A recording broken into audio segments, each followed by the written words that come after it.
तुम्हारे अंदर में दो शक्तियां हैं और ये प्रकृति भी दो है।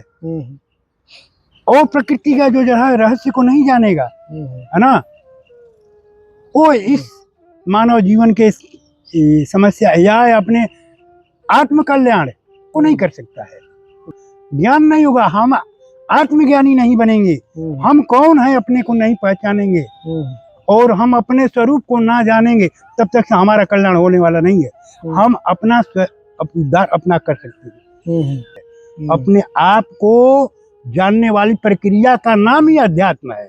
और कोई अध्यात्म, दुनिया अध्यात्म का प्रवचन करते हैं, ये देते हैं वो देते हैं, हम कहते हैं अध्यात्म का परिभाषा ही नहीं जानता है। अध्यात्म है क्या?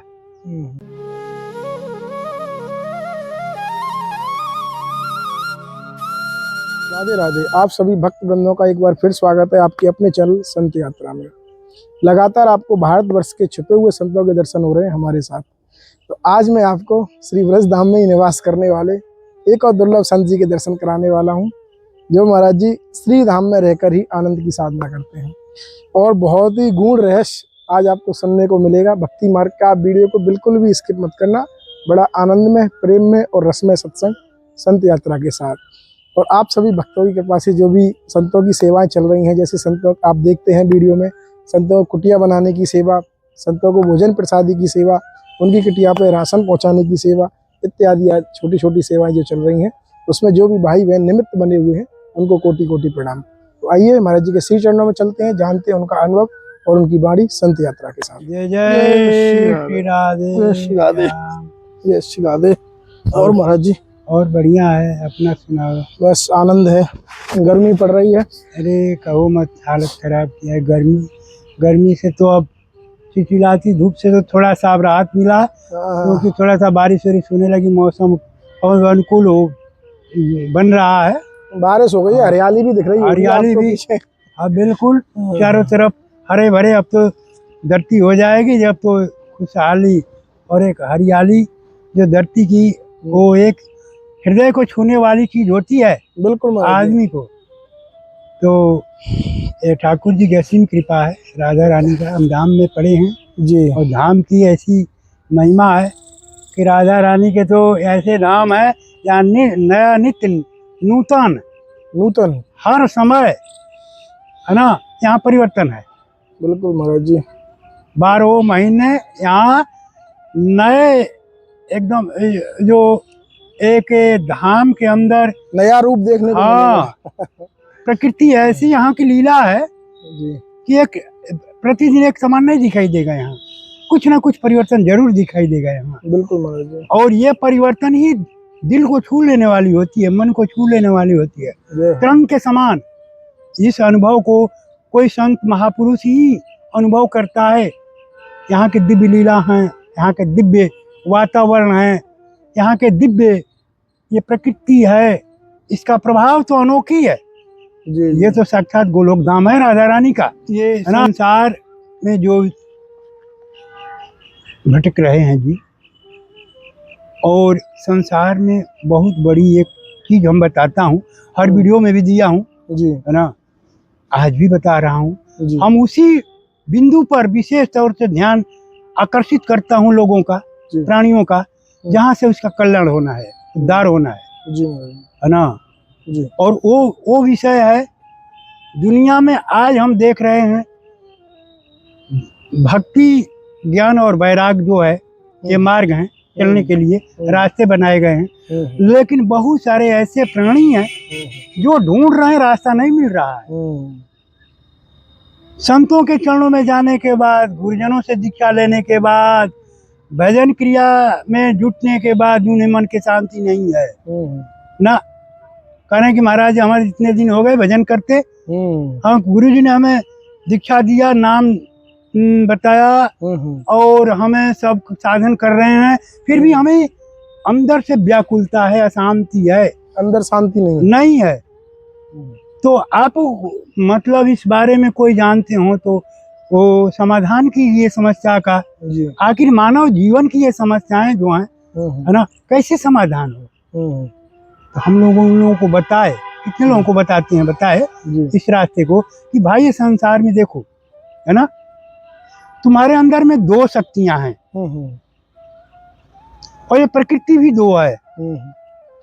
और प्रकृति का जो है रहस्य को नहीं जानेगा, है ना, वो इस मानव जीवन के समस्या या अपने आत्म कल्याण को नहीं कर सकता है।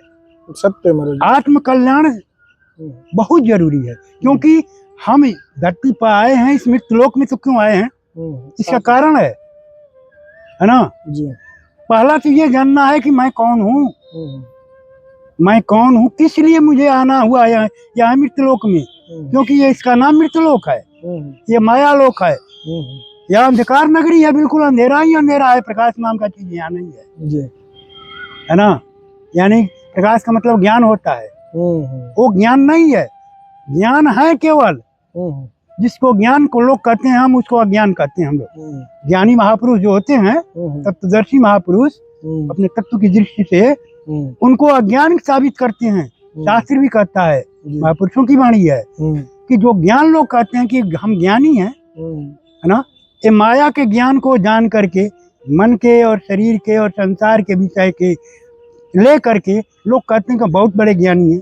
हमको दुनिया जानती है, दुनिया में हम बहुत सारे को अपना ये रास्ता बताते हैं, बहुत सारे हम समाधान करते हैं समस्याओं का, कुछ नहीं। मैं साफ करता हूँ, जब तक से आत्मा का आत्मज्ञान नहीं होगा, आत्मा का ज्ञान नहीं होगा, हम आत्मज्ञानी नहीं बनेंगे। हम कौन है अपने को नहीं पहचानेंगे और हम अपने स्वरूप को ना जानेंगे, तब तक से हमारा कल्याण होने वाला नहीं है। हम अपना उद्धार अपना कर सकते हैं, हमें किसी की जरूरत नहीं है ना, यहाँ तक कि वेद पुराण शास्त्र और गुरु की भी जरूरत नहीं होती है। ये क्योंकि महात्मा बुद्ध की वाणी है, महावीर की वाणी है, कबीर की वाणी है ना। गुरु की भी जरूरत नहीं होती है, गुरु की भी जरूरत ना होती है। आत्म कल्याण के लिए, आत्म कल्याण के लिए, केवल आत्म कल्याण के लिए।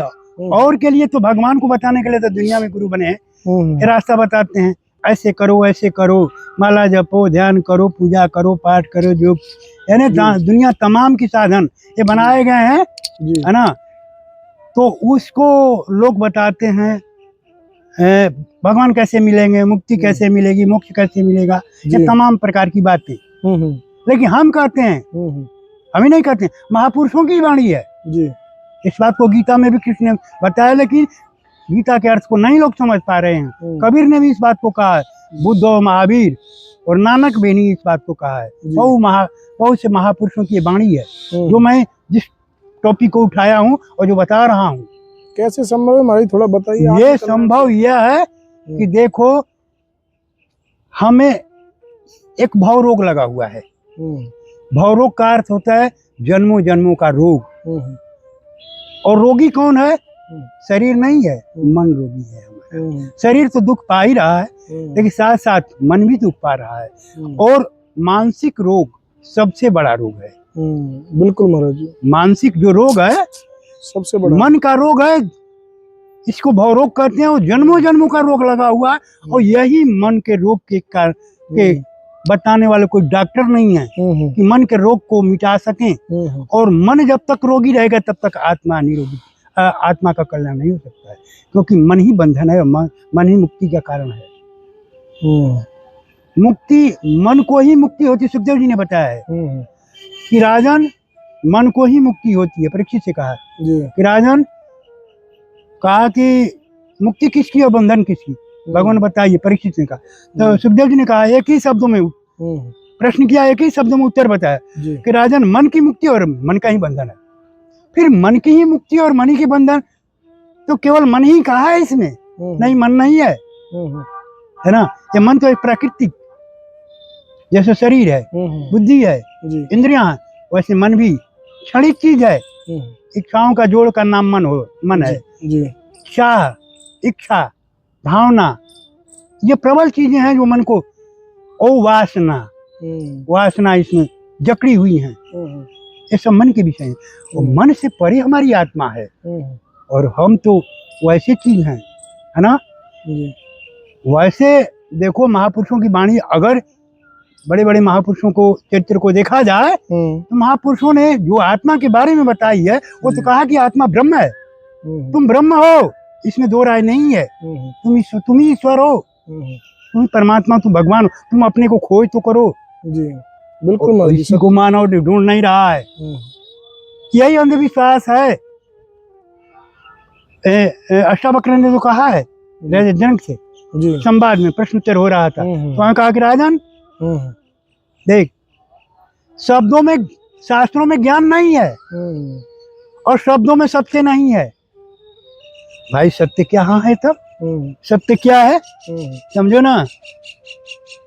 अब एक ही शब्द में कहा कि शब्दों में सत्य नहीं है, शास्त्रों में ज्ञान नहीं। भाई दुनिया शब्द ही सुन रही कान से सत्संग, और शास्त्र ही पढ़ रही है बिल्कुल, और फिर भी ज्ञान नहीं हो रहा है और फिर भी भटक रही है और कह रही महाराज जी हमारा समझ में नहीं आता है कि हमारा उद्धार कैसे होगा जी। उनको खुद ही संतोष ना है। मोक्ष मुक्ति कैसे मिलेगी, भगवान कैसे मिले? अभी मोक्ष मुक्ति भगवान की जो फेरे में पड़ा है, ढूंढ रहा है। मैं एकदम अपने अंतर के मतलब ये शक्ति से कहता हूँ जी, आत्म चिंतन के द्वारा कि ये हमारी आत्मा ही ब्रह्म है और उस हम अपने स्वरूप को नहीं जानते हैं। जैसे हम अपनी आंखों को नहीं देख पाते हैं, अपने चेहरे को नहीं देख पाते हैं, दर्पण की जरूरत पड़ती है। अपने पीठ को नहीं देख पाते हैं, हमारा पीछे का पोर्शन कैसा है तो और हम क्या देख सकते हैं? इतने बड़े संसार देखकर हमने क्या किया? इतने बड़े संसार जानकर क्या किया? जबकि अपने को नहीं पहचान। तो आत्मा तो और सूक्ष्म है।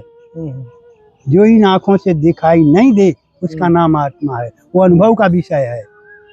और अनुभव बैठ करके किया जाता है, ध्यान करके किया जाता है। इसमें करने के लिए कोई कठिनाई नहीं है, समझो ना, एकदम सरल विषय है। समझिए ना, अपने विषय में जानकारी के लिए और हमें अपने ही विषय में हमें जानकारी करना है, खोज करना है जी। तो हम अपने विषय में कैसे जानकारी करें? कई बार हम वीडियो में मतलब लोगों को बता चुके हैं, दर्शकों को पूरे विश्व में, है ना, इस चीज को बताते हैं कि भाई करना कुछ नहीं है, इसमें बिल्कुल सरल है। भजन करने में तो 6 घंटा 5 घंटा 2 घंटा 1 घंटा बैठना पड़ता है, पूजा करने मंदिर में, है ना, नहा धोकर क्रिया में लगनी पड़ती है। लेकिन अपने आत्मा के विषय में, अपने आप को अध्ययन करने में, इसका नाम अध्यात्म है। अपने आप को जानने वाली प्रक्रिया का नाम ही अध्यात्म है। और कोई अध्यात्म, दुनिया अध्यात्म का प्रवचन करते हैं, ये देते हैं वो देते हैं, हम कहते हैं अध्यात्म का परिभाषा ही नहीं जानता है। अध्यात्म है क्या? अध्यात्म अपने विषय में जानने वाली प्रक्रिया का नाम अध्यात्म है। अध्य मत मध्य होता है भीतर, अपने भीतर में रहने वाली जो आत्मा है उसको जानना। आज इतना गुड रहस्यमय मैं बात बता रहा हूँ इस दर्शकों के सामने। अगर थोड़े सा भी ध्यान दे मेरी बातों पर, है ना, कोई कुछ करने की नहीं, आत्मचिंतन की भी जरूरत नहीं है ना, अपने भीतर जाकर विश्राम करने की जरूरत है।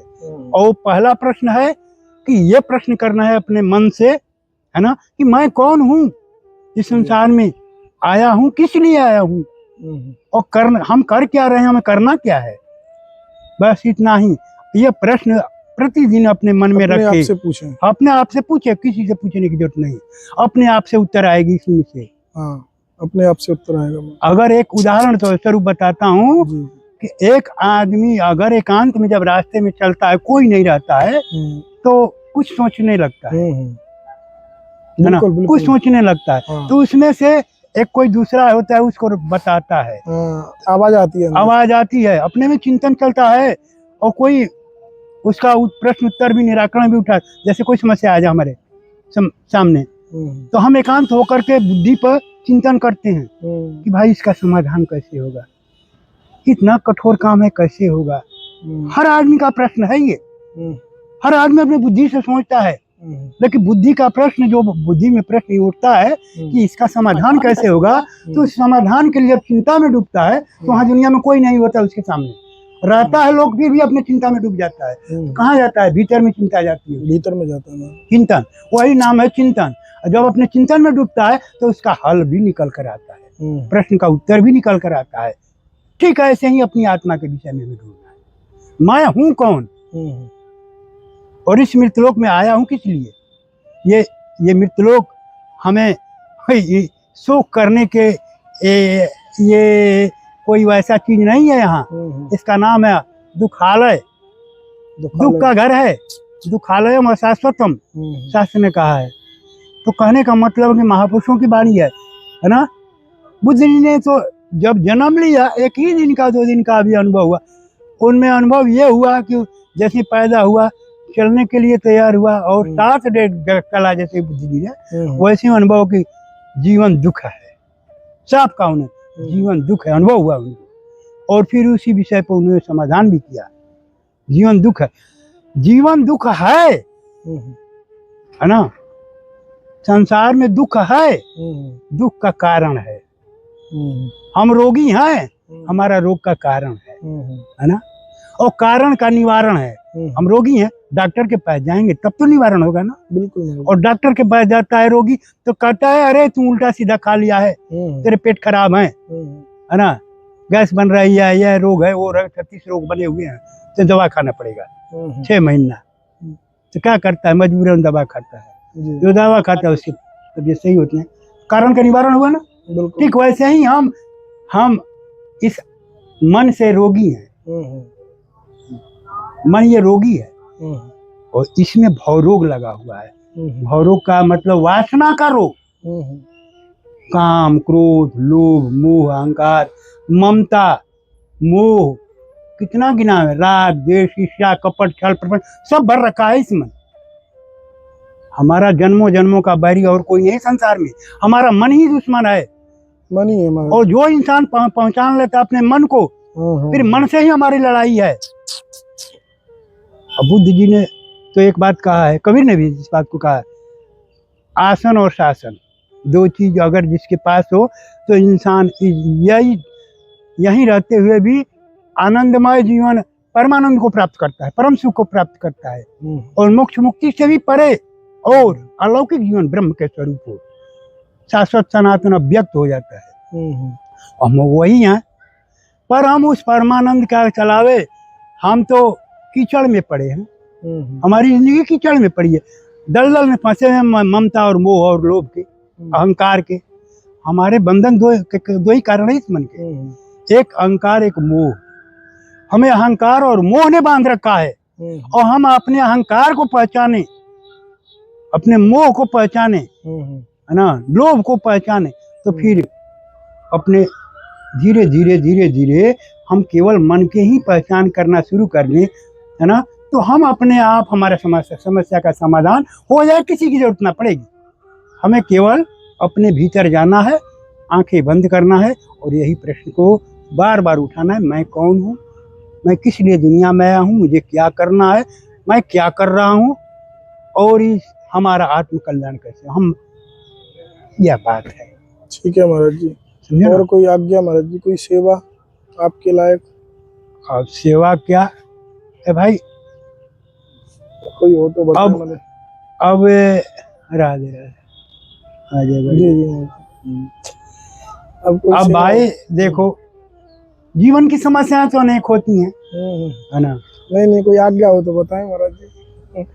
अब जैसे गर्मी पड़ रही थी, तुमसे कहे ना, तो भाई गर्मी तो भयंकर पड़ रही है, कोई साधन ना बन, कूलर की सेवा कहे थे तो हम नहीं पा रहे हैं, गर्मी बहुत है इस समय ब्रजधाम में। महाराज जी कह रहे हैं थोड़ा कूलर की सेवा हो जाए तो बढ़िया है। तो चलो महाराज जी, श्री जी की कृपा, श्री जी बैठी हैं पीछे। और हम लोगों को अब देखो, ये बात कहना अच्छा नहीं लगता है। नहीं बिल्कुल, हम लोग खुद ही, हम लोग अंदर में कोई इच्छा नहीं रहती है, इच्छा नहीं रहती है अपनी, बिल्कुल। अब इच्छा जब है तब तो हमें शांति नहीं है ना, शांति लेने देगी। और जब इच्छा को हम मार देते हैं तो मन मर जाता है, और मन मर गया तो परम शांति है, यही सूत्र है ना। तो इच्छा को हम पाले, सर को क्यों मजबूत करें? ये काला नाग है, 3 फणों वाला मन है सबके भीतर, ये काला नाग है और इसमें 3 फण हैं, रजोगुण, तमोगुण, सतोगुण। ये 3 गुण जो बताए गए हैं ये शरीर के अंदर में बड़े पड़े हैं, और तीनों गुणों के चलते मानव परेशान है। और मानव को मन ने परेशान किया है, ये शैतान है, यही जन्मों जन्मों का बैरी और सत्य दुश्मन महाराज है, जी। इसको कोई नहीं पहचान पाता है। ये मन को पहचान ले तो फिर उसी दिन उसका कल्याण हो जा, वह दिन आत्मा प्रकट हो जाती है उसकी, बिल्कुल महाराज। सोई हुई आत्मा जग जाती, कुछ करना नहीं है, है ना। मन को केवल पहचानना। अज्ञानता को हटाना है। हम्म। अरे हमें अंधकार को हटाने के लिए क्या करना पड़ता है बोलो? लाइट जला एक लाइट जलाने की माचिस की जरूरत होती, जलाए प्रकाश हो गया, हम्म, दीपक जल गया, अंधेरा भाग गया। बिल्कुल महाराज। वैसे ही हमें अज्ञान रूपी संसार में जो अज्ञानता का अंधेरा फैला हुआ है, हमें दुख ही दुख दिखाई देता है संसार में, शांति और कल्याण। बस हम आत्म ज्योति, आत्मा भीतर में हमारा प्रकाश है ना, उस प्रकाश को हम बस अपने जला दें। बुद्ध जी ने तो कहा है आत्मदीपो भव, अपना दिया स्वयं बनो, किसी की जरूरत नहीं है, समझो ना। हाँ, ठीक है महाराज जी। ये और सूत्र है। आप सभी भक्तों ने सुना, महाराज जी ने आज बहुत ही गूढ़ रहस्य आप सभी भक्तों को सुनाया सत्संग में। और महाराज जी की छोटी सी सेवा है, अभी गर्मी बहुत है, आप बार बार देख रहे होंगे, मैं भी मुंह पूछ रहा हूँ, अभी पसीने आ रहे हैं। तो महाराज जी की जो कुटिया है यहाँ महाराज जी रहती है, टीन के नीचे रहती है, उसमें भी बहुत गर्माई रहती है। तो एक अरे टीन की भैया सेवा। टीन का करें, वो भभक मारता है तो गर्म हो जाते जब वहाँ किसी तरह से भागना पड़ता है, फिर 2-4 घंटे तो इधर उधर बिताना पड़ता है हमको, तो क्या करें। अब समस्या तो समझ संसार में आई है, छोड़ो उसके विषय में क्या सोचना है। अब राधा रानी की जैसे बिता अवश्य महाराज जी, राधा रानी कृपा करेगी तो बस। महाराज जी को फूलों की सेवा पहुंचाती जाएगी। और हम भी मिलते हैं ऐसे ही दुर्लभ संत दर्शन के साथ आपके अपने चैनल सिर्फ संत यात्रा पर। ठीक है महाराज जी, जय दंडोत। जय सीधा